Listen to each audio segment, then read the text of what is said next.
Today we'll answer the question, should you max Huo Qubing, the new cavalry commander from the Wheel of Fortune in Rise of Kingdoms? And in this video, we're going to go over some test results.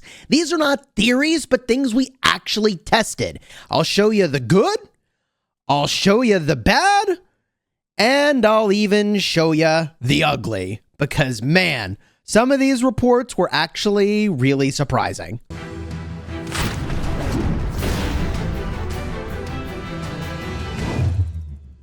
Hello, my friends, and welcome back.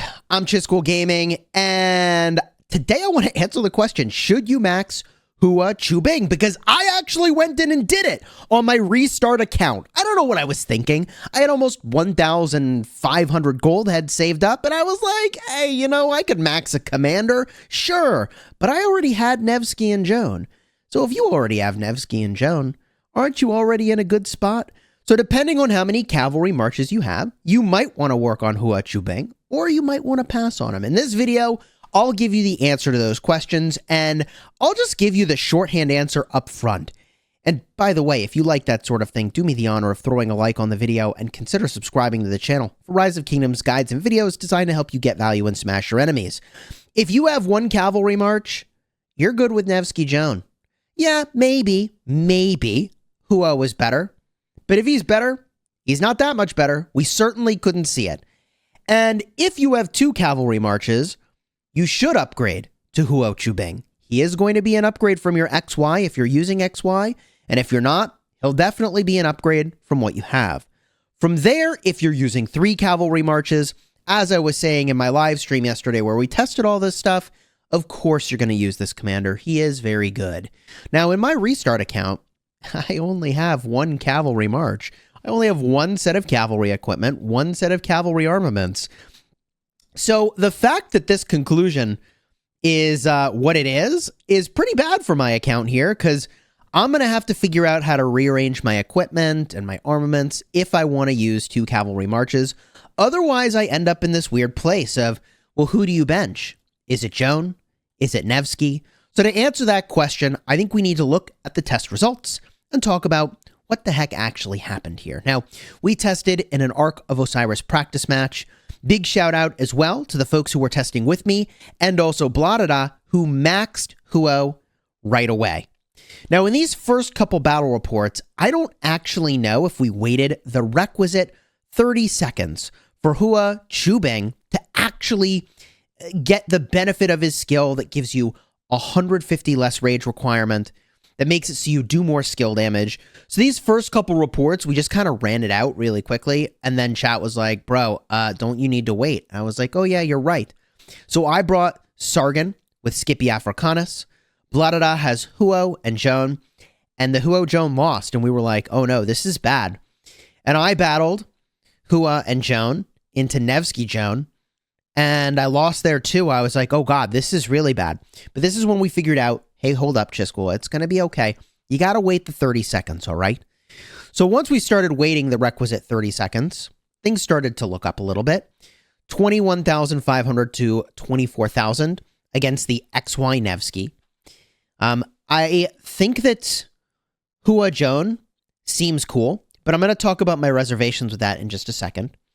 We did another Huo Qubing, Joan of Arc, versus XY Nevsky again, winning by a solid 4,000. So that's, you know, kind of a good sign. Bladada battled into some archers using William and got a fat win. 36,000 against 27,000. So that's good news. Huo Qubing, even with William, is getting some nice wins against archers. And you'd kind of expect William to really dismantle the bonus skill damage effects from the enemy. We tested Huo Qubing with Nevsky. And this is where things heated up, because obviously Nevsky was going to do better.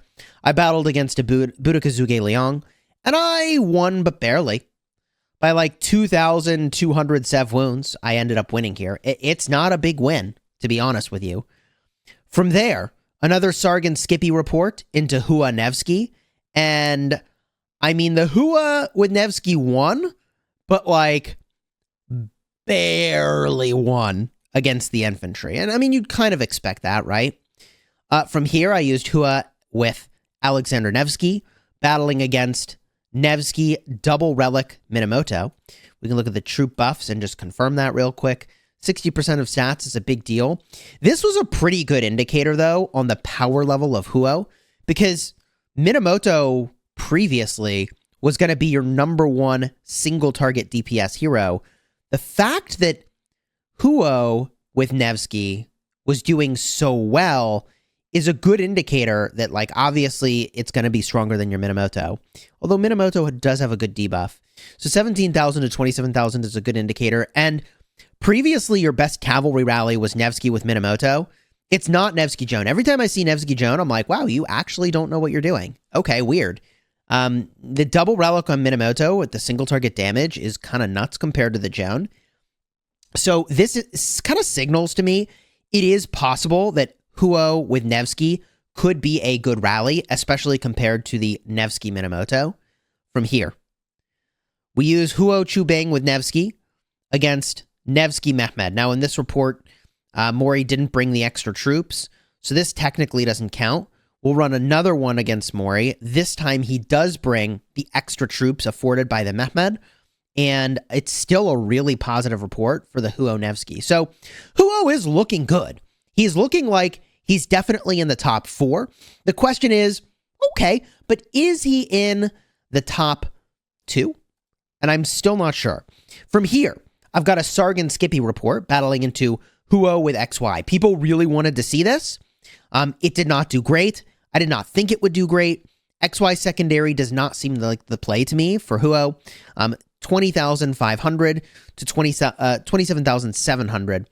So about 7,000 sev wounds positive for the infantry. And one thing to point out that many people don't realize about the XY is that his active skill has a reduced rage requirement of 100. Well, that's only relevant if he's the primary. So using him as a secondary, it's very sneaky. He doesn't have any language that's like, oh, if you use him as the secondary, he sucks. But if you use him as the secondary, he kind of sucks. XY secondary is not where you want to be. That 100 reduced rage requirement on the active skill is a big deal. That's a lot of the draw of XY. Continuing forward, Guan Yu with Sargon the Great. I mean, bro, this thing got smacked around by Huo. I mean, decimated. Guan Yu, I mean, his silence when it works is just nutty, which is why we keep him. But Guan Yu is really just here for the silence these days. That's all we keep him around for. He is very inferior otherwise as a field commander. Wow. I mean, that report is insane. Cavalry battling into the counter troop type, just absolutely decimating it is just surprising. Okay, especially with Sargon, who's so good at duels. From here, Huo Qubing paired with Nevsky against Nevsky Mehmed. Oh, we already talked about that. GG. Okay, actually from here, we tried out a Khan. All right, hey, is Khan going to be good? Well, Sargon the Great, Skippy, absolutely decimated the Huo Khan. Now, in fairness, though, the Khan does not have a relic here. So you could go get a Khan relic. It would do better.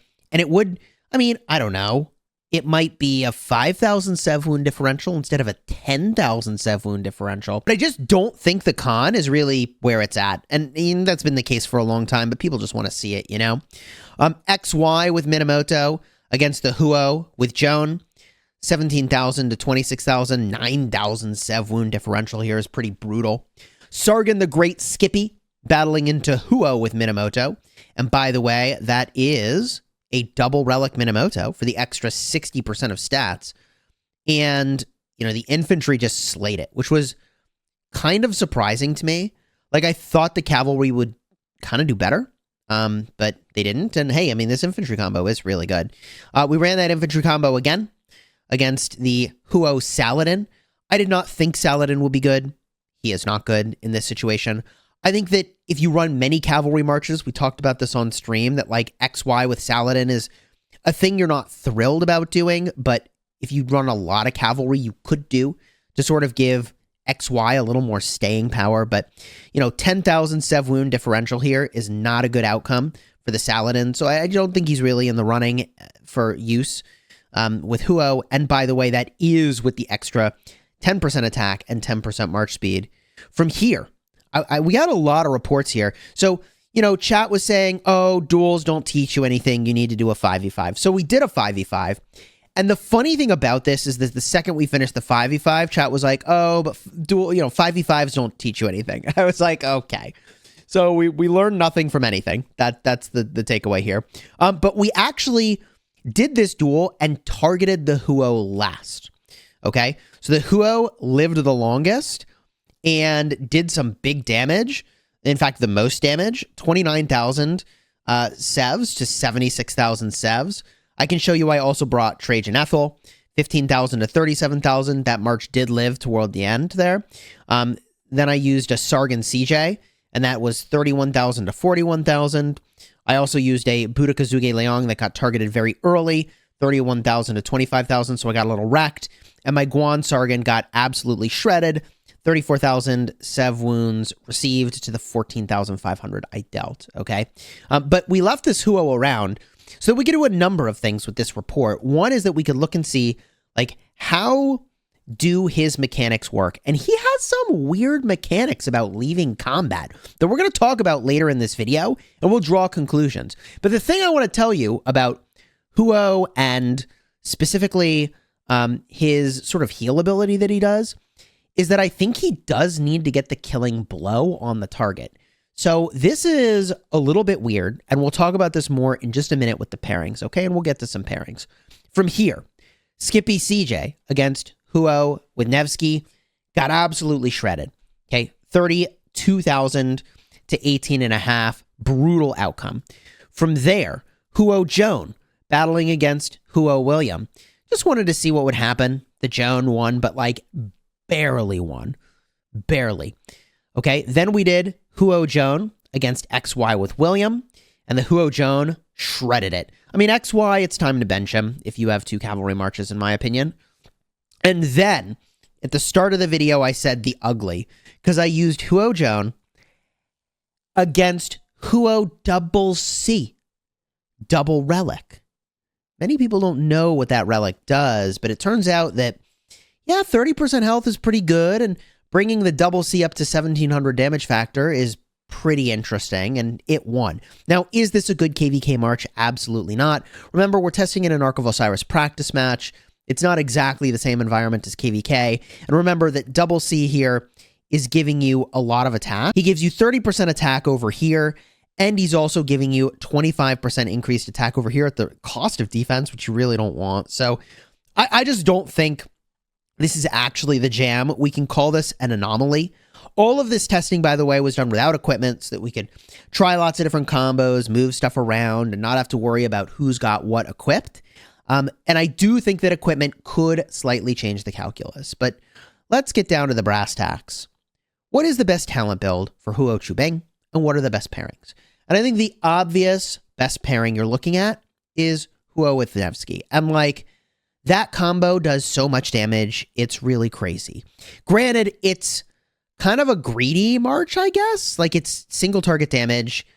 It is offering a couple debuffs, some march speed debuff from Huo, and also it's offering a defense reduction from Nevsky. But, like, it's not actually doing area of effect damage. It's just kind of cruising and wrecking the one thing that you're hitting, which is a little bit weird. That kind of breaks the mold of the formula that I think matters a lot for open field, which is that you want at least one march or one commander in the combo to do area of effect damage. And it's okay if the other one is a stat stick that's single targety, but these are like both stat stick commanders, and you really kind of want some AoE. So although this is probably your number one combo, Huo and Nevsky, I think that the more likely field combos that you would use is going to be either Huo with Joan or Huo with William. And the weirdness of Huo with Joan is that because Huo generates a lot of rage and reduces his rage requirement, you could run into a weird situation. Let me explain. The way that skill cycles work in this game is that you have a second of downtime after every active skill. So Huo's going to use his active skill. You'll get a second of downtime. Joan will use her active skill. You'll get a second of downtime. And then Joan will use her active skill again, and then you'll get a second of downtime. And chat was sort of hypothesizing that you could actually end up slowing the speed with which Huo uses active skills. That seems bad. Okay, that extra second of downtime from that double skilling from Joan could be a problem. So in my eyes, what this means is that if you're going to bring one march to the open field for cavalry, your best team-based march for Huo is almost certainly going to be Huo and William. Why is that? Not only does William reduce skill damage boosts on the target, but also William has a chance to rage up your whole team, which is kind of nutty. He is deceptively strong. 20% defense for your open field marches is huge, and Huo is going to go first, then William goes, so about the time that like your enemy is going to start skill cycling you, your whole team has 20% more defense. Seems good to me, and you're generating 50 rage per second for 3 seconds. I think that is deceptively good under the assumption that you will hit multiple targets. And this does fill that earlier requirement I shared of area of effect damage, plus also doing some, really nice single target damage. The only other weirdness here is that both of these commanders debuff march speed, and that's not going to stack for you. It's a little awkward. So the 50% march speed reduction from the Huo will sort of reign supreme in this instance. So what will happen here is Huo uses an active skill. On the next turn, 50% march speed reduction. On the next turn, you still have the 50% march speed reduction, and William is used as skill, but because the 50% march speed reduction is still there, William's skill is not going to apply. Remember, active skills don't stack with each other. Very awkward. So then you'll get the third turn of the march speed reduction, and then nothing. Okay? The William march speed reduction does nothing. So the other way to slice it is to just go with the Huo Joan anyways, and hope that you don't lose a second, perhaps, of having been able to do your active skill on Huo. And I think for the most part, that's probably going to be fine.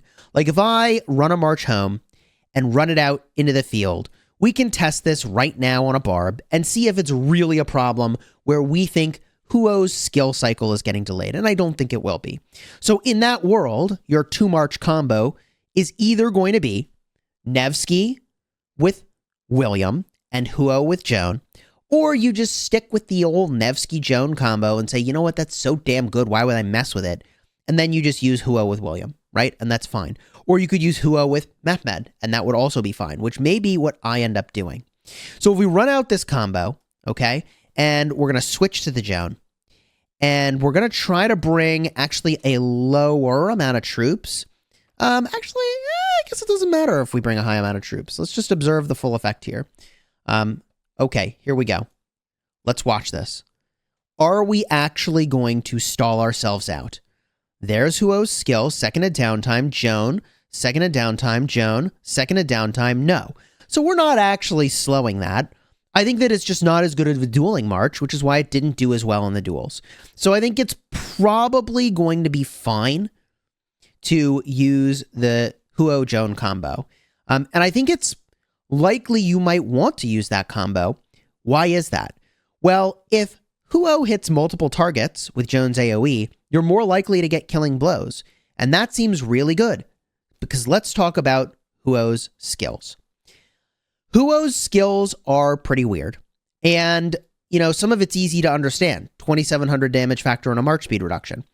Other parts of it are really, really, really wordy, where for the first 15 seconds of battle, if you've been out in the field for 30 seconds first, then you do 30% more skill damage, and your active skills cost 150 less rage to use. But then after that 15 seconds, you deal 10% more normal attack damage, which is actually just trash. That's like such a weird skill that's like crazy strong and then crazy trashy. And so with this commander, like you really need to be killing enemy troops. If you kill an enemy troop from the expertise skill, then it resets his rage, which is really weird. And I don't think that it resets Joan's ability to double skill again. And I know that this video is a little bit wordy, but there's just like a lot to talk about that's very weird here, okay? And I think you only get this heal if you're still in combat and you got the killing blow.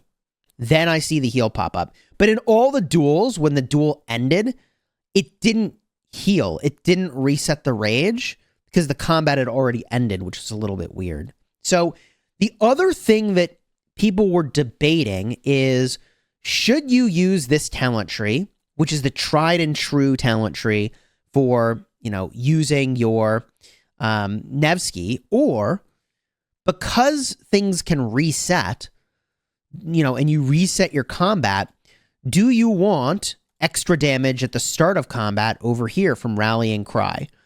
I feel like the answer to this one is that you still probably want to stick with the full rage build. And rage generation these days, it's just too damn good. I guess you could put 2 points over here if you wanted for clarity. This is kind of a weird build. You could do it this way. Alternatively, you could say, I'm not going to get to clarity, so forget about it. You go and you max rejuvenate.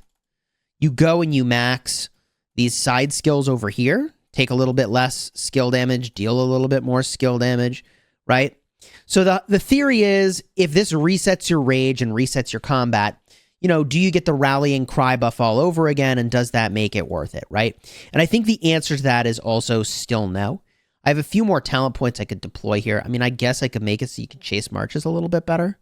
Kind of awkward. Not really like a great spot to put these points, quite frankly. You could go like this. My sparring partner from yesterday, Bladada, went in and did some more testing himself, and he tried out a full build over here with Rallying Cry, just to see how it would do in duels, and it was basically identical in performance to what we saw over here with this build. So, I think this could be interesting if and only if you're able to constantly get killing blows leaving combat, and if it also resets your Rallying Cry. But even then, I feel like just generating the extra rage from the Feral Nature is really, really good. And there will be some times with the Joan where you do end up delaying yourself, unfortunately. I think that could be true, but I think it's hopefully infrequent and hopefully an exception. And it does seem like a possible opportunity here to remember that your cavalry marches move fastest, so maybe you don't want to horn on them. Maybe you just want to go with nice debuff accessories, the Mora's Web, for example, a dagger, for example. My dagger currently lives, maybe on my archers? No. On my infantry? Bit of a yikes. It is what it is. Okay, so overall, what are my thoughts on Huo Qubing? I have a couple feelings. First of all, I do think he's good. I think if you care about Ark of Osiris League, you could get a lot of killing blows with this commander, and he could be really nutty in Osiris mid-brawls. He really could be very strong. And I think that he's just a snap improvement over XY.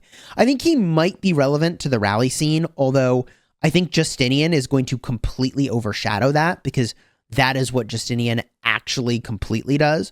And so perhaps Huo will be there with Justinian, but I am far more confident about Justinian being super relevant rather than Huo. Justinian with Nevsky seems like it's going to be pretty freaking cracked.